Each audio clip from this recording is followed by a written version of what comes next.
प्राणों से प्यारे विद्यार्थियों, साथियों, आज हम चर्चा करेंगे आधुनिक भारतीय राजनीतिक चिंतन के अंतर्गत मानववादी विचारक स्वामी विवेकानंद। बेटा, जैसा कि मैंने यहाँ नोट भी किया है, मानववादी विचारक स्वामी विवेकानंद के बारे में आज हम केवल इसका जीवन परिचय, इसकी रचनाएं और विवेकानंद के विचारों के स्रोत, ये 3 बातें बताएंगे। बेटा, जो पिछला लेक्चर था हमारा लेक्चर नंबर 50 के अंतर्गत हमने विवेकानंद का जीवन परिचय ना बता करके और मानववादी विचारधारा आखिर है क्या, ये मैंने आपको बताया था। आज हम विवेकानंद का जीवन परिचय भी लेंगे, इसकी रचनाएं भी लेंगे और स्रोत भी लेंगे। बेटा, अक्सर मैंने देखा है BA MA के विद्यार्थियों से, UGC net, UPSC, school lecturer, college lecturer के विद्यार्थियों से किसी न किसी रूप में विवेकानंद के बारे में प्रश्न पूछा ही जाता है। तो विवेकानंद को हम संपूर्ण रूप में समझाने का प्रयास करेंगे। इसके ऊपर भले ही 6-7 लेक्चर अपलोड करने पड़े, लेकिन मैं समग्र रूप में इसको समझाऊंगा। तो बेटा चलिए, आज का हमारा लेक्चर क्या है? मानववादी विचारक विवेकानंद। बेटा, सबसे पहले तो आपको पता होना चाहिए कि आखिर मानववादी चिंतन है क्या, मानववादी विचारधारा है क्या, ये स्पष्ट होना चाहिए। जैसा कि मैंने यहाँ डायग्राम बनाया है जिससे कि आप इसको बेहतर तरीके से समझ सकें, और मैंने नोट भी किया है कि बेटा, मानववादी चिंतन या मानववादी विचारधारा वह सिद्धांत है, आप देखिएगा इधर, वह सिद्धांत है, वह दृष्टिकोण है, वह जीवन पद्धति है जो कि मनुष्य को, जैसे मैं बोल रहा हूँ वैसे नोट करेंगे, जो कि मनुष्य को साध्य मानती है। मतलब मानववादी विचारधारा मनुष्य को साध्य मानती है, साधन नहीं मानती है। ये विचारधारा ये मानकर चलती है कि रीति रिवाज, प्रथा, परंपरा, कानून, राज्य, समाज, ये सब मनुष्य के लिए साधन है, मनुष्य अपने आप में साध्य है। तो ये विचारधारा मनुष्य को साध्य मानती है। मानववादी विचारधारा मनुष्य के अस्तित्व, मनुष्य के गौरव और मनुष्य के सम्मान को महत्व देती है। इसी के साथ में मानववादी विचारधारा ये कहती है क्या कि प्रत्येक वस्तु का मापदंड मनुष्य है, अर्थात मनुष्य ही प्रत्येक वस्तु का मापदंड है। यह बात सबसे पहले कहने वाले हैं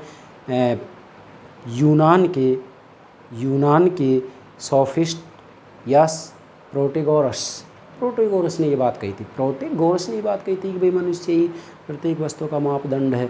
मतलब कोई बात अच्छी है कि बुरी है, कोई कानून अच्छा है या बुरा है, कोई प्रथा, परंपरा, रीति रिवाज अच्छी है या बुरी है ना, वो जो है मनुष्य के ऊपर आँख करके देखा जाएगा कि मनुष्य का अहित हो रहा है, तो वह कानून, परंपरा, प्रथा, रीति रिवाज श्रेष्ठ नहीं हो सकता। इसीलिए मानववादी विचारधारा भी जो है अपने विचारों का केंद्र बिंदु मनुष्य को मानती है। तो आप मानववादी विचारकों के अंतर्गत 3 विचारकों का अध्ययन करेंगे: विवेकानंद, रविंद्रनाथ टैगोर, मानवेंद्रनाथ राय। ये तीनों ही विचारक अपने विचारों का केंद्र बिंदु मनुष्य को मानते हैं, ये ध्यान रखना है। आगे 3 विचारक आ जाएंगे इसमें, विवेकानंद, रविंद्रनाथ टैगोर, मानवेंद्रनाथ राय।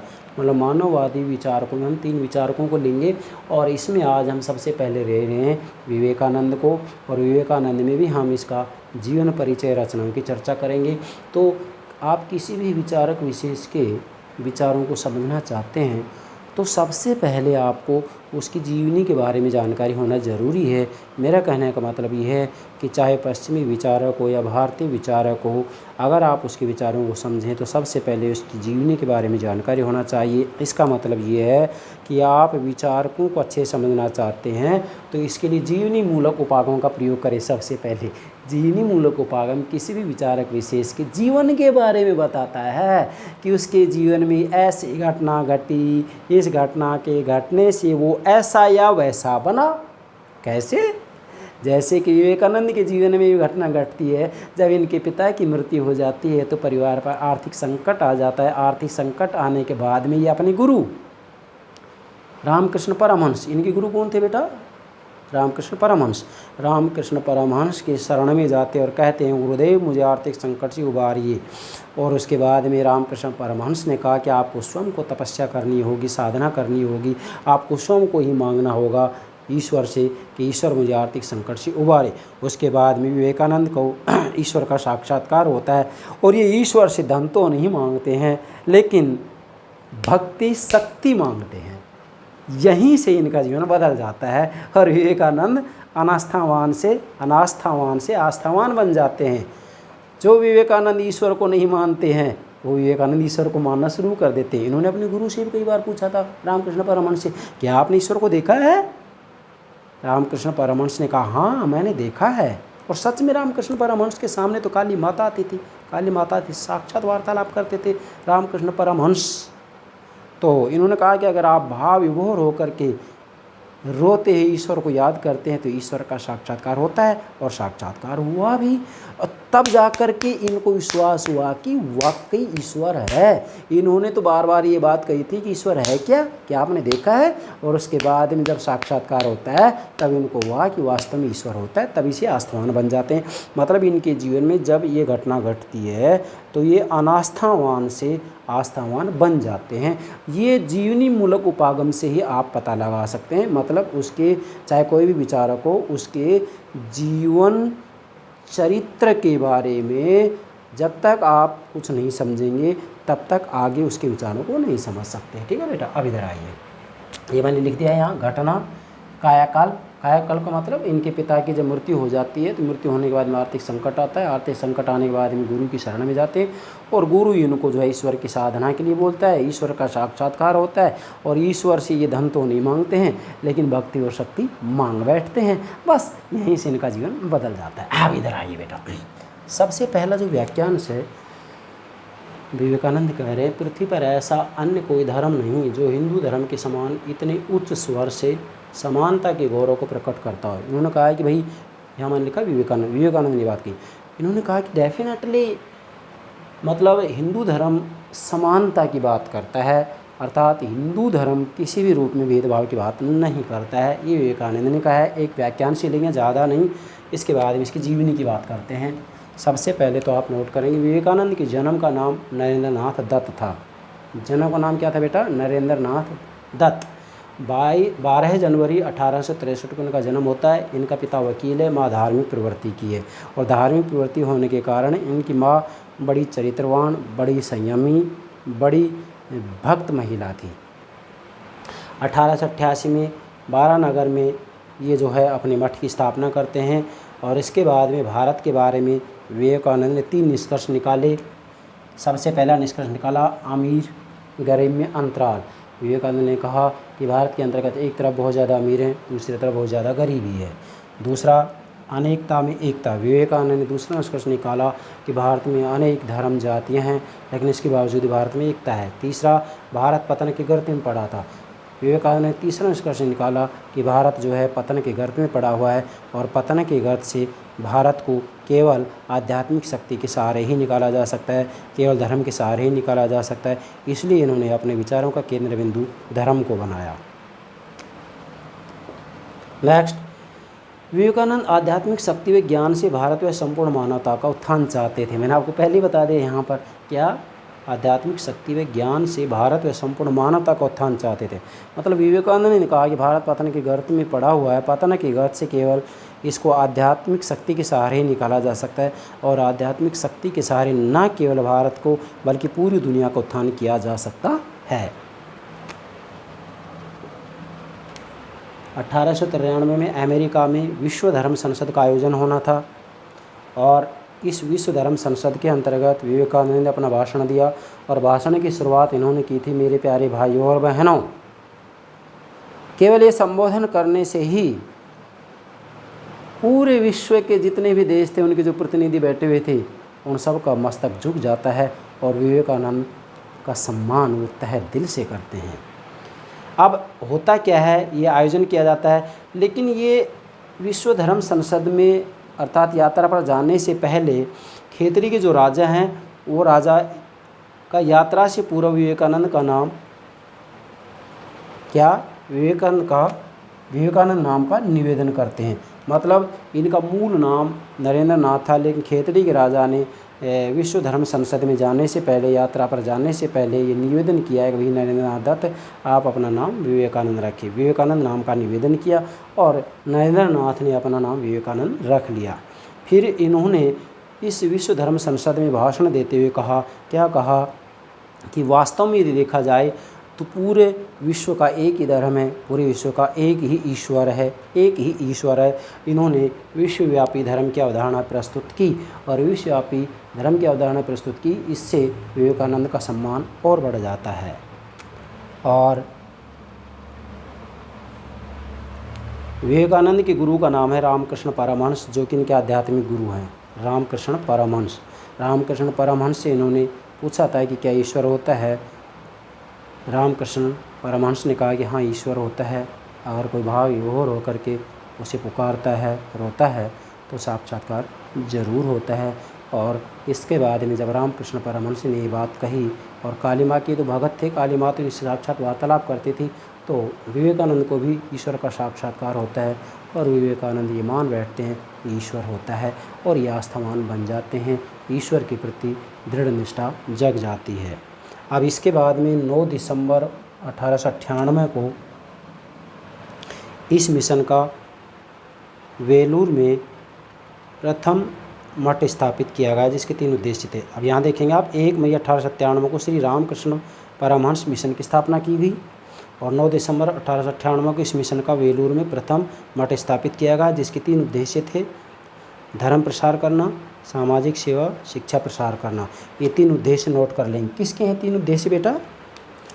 रामकृष्ण परमहंस मिशन के 3 उद्देश्य हैं। और 4 जुलाई 1902 को उनका स्वर्गवास हो जाता है। मात्र 39 वर्ष की आयु में इनकी मृत्यु हो जाती है। इतनी छोटी सी आयु में भी इन्होंने पूरी दुनिया में ये दिखा दिया कि भारत में भी कोई ऐसे संत होते हैं। नेक्स्ट, रचनाएं बेटा, पहला है ज्ञान योग, दूसरा पातंजलि सूत्रों पर भाष्य 1, 2, तीसरा है वेदांत दर्शन पर व्याख्यान, चौथा पूर्व तथा पश्चिम, 5वीं पुस्तक आधुनिक भारत, छठा कोलंबो से अल्मोड़ा तक दिए व्याख्यान, 7वां भारत और उसकी समस्याएं।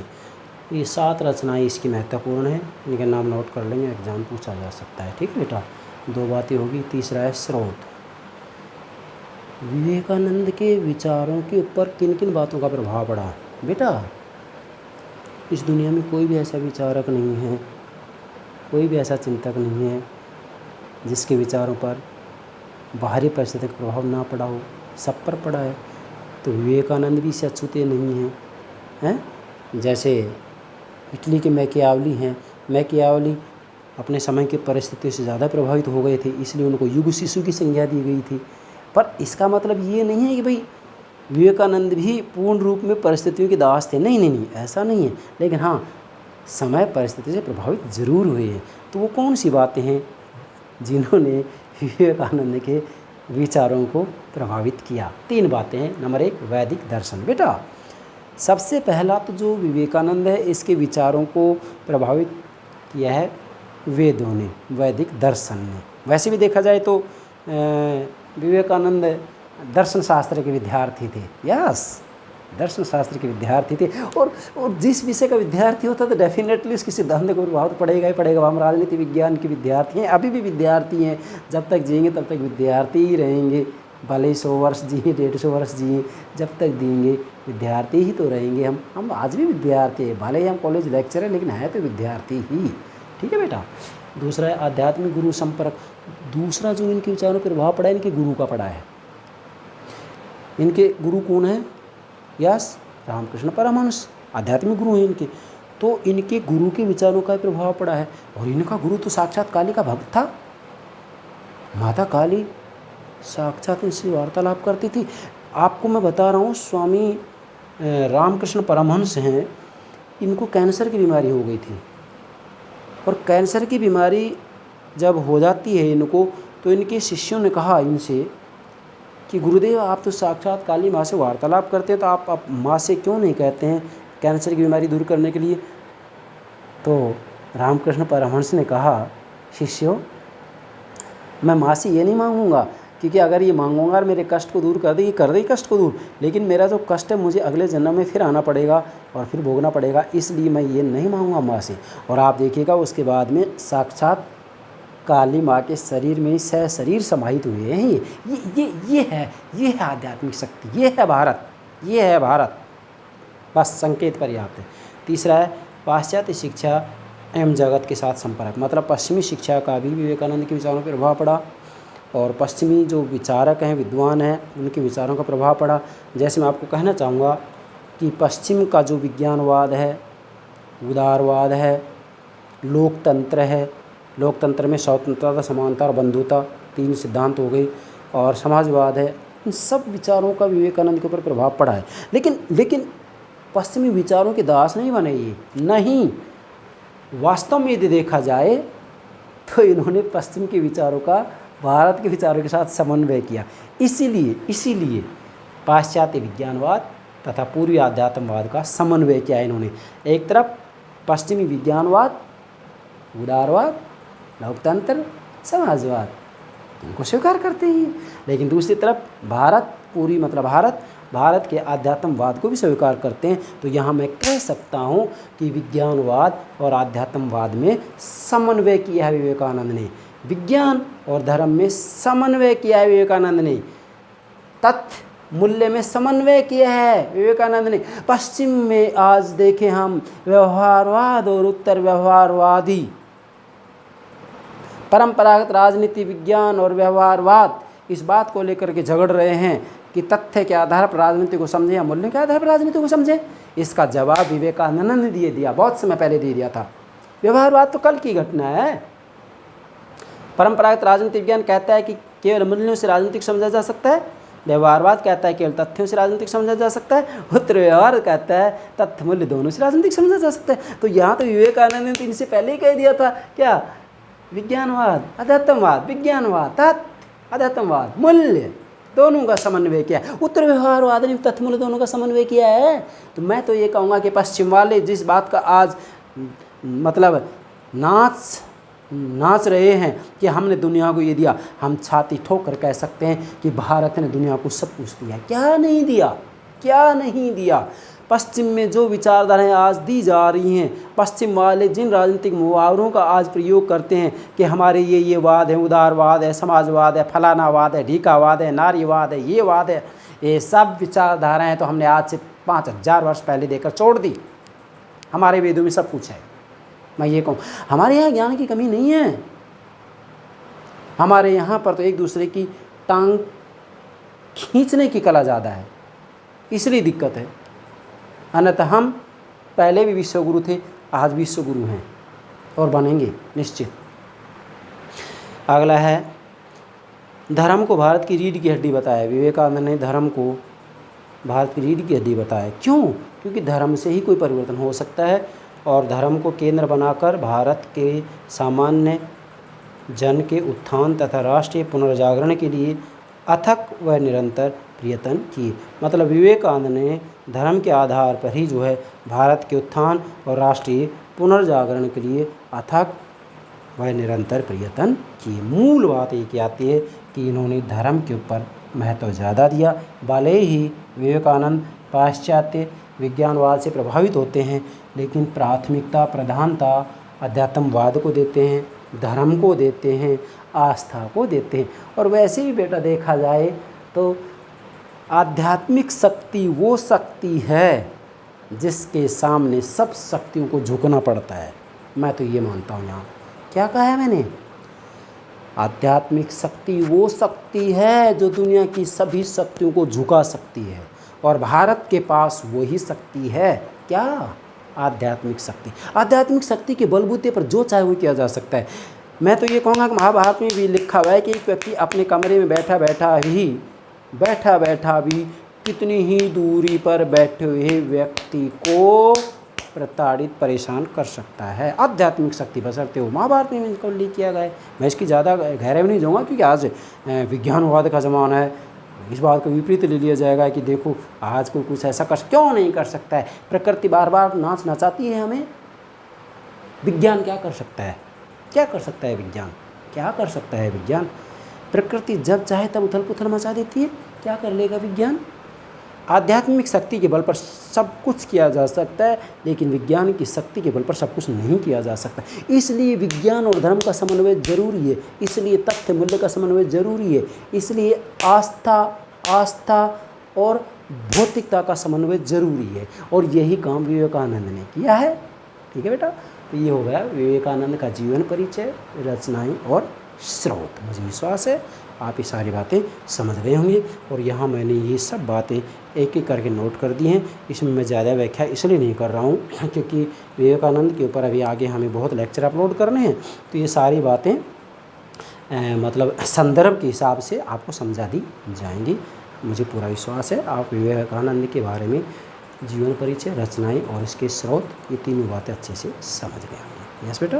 Okay, thank you very much. Thank you very much.